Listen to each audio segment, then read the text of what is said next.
With spring now in view, cicadas are gearing up for their debut across the Carolinas. And I know what you might be thinking. Wait, Ben, I thought that huge brood of cicadas hatched last year, and they did in South Charlotte.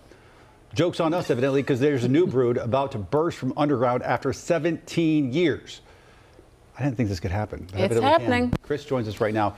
He's been doing his best cicada studying and fills us in what's going on here. I've learned a lot. I'm going to share it with you, and I'm going to let you know that this brood is not as brutal as what we had last year. Sorry, I had to throw in one brood pun. Today, we are not looking at anything, but it's going to be some point in May to June in different parts of the country that we're going to have this brood, the brood 14 or XIV in Roman numerals, which was last seen in 2008. So I went through and did an overlay because I was looking at a study paper that came from UConn. And I thought this was really interesting, so bear with me. So this overlay that you're seeing here, all these little blackish icons, those are the cicadas. Those are the ones that were seen in 2018. Since this is a 17-year brood, so every 17 years they evolve and emerge from the soil, well, the areas in red are where they didn't form again in 2008 since 1991. What's really interesting, if you correlate that, it's right along the interstates. And one of the biggest destroyers of these broods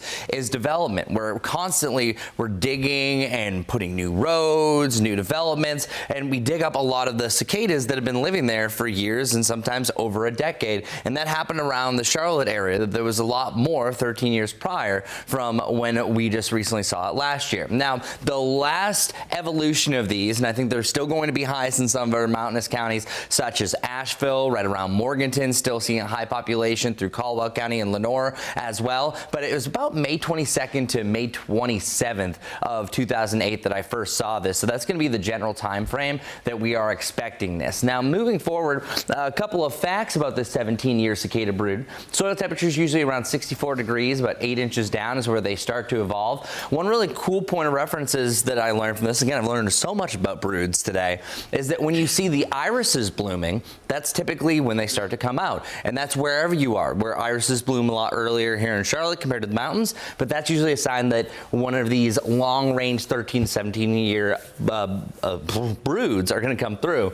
Mid-May, usually through late June, so about a 3 to 5 week period that this all goes down. Also, a warm rain can often trigger the emergence, and then it's usually when all the trees have leaves at that point. But they're actually a good benefit. Great bird food. It's pretty much birds' Thanksgiving. Fertilizer, great nutrients for the soil, and they are no hazard to pets, and you can eat them if you really want to. I've heard about people eating cicadas. Chocolate-covered cicadas, man, it's fantastic. By the way, the sound they can make is over 90 decibels.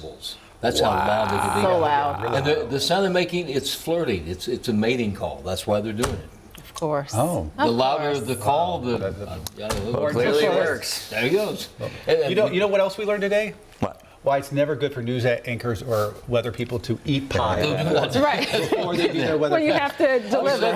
Which is honestly a thing. It's really a thing. Like a lot of times you will not see us eat on air, and it's because of that. I've said it a million times. I shouldn't do that, and I did. Right. You do it And we know why. Yeah. Oh, I made a You end up mistake all having the to talk time. for 3 minutes and you choke. Did a cake pop in one bite one time and had a weather segment. That's a poor choice. Yeah.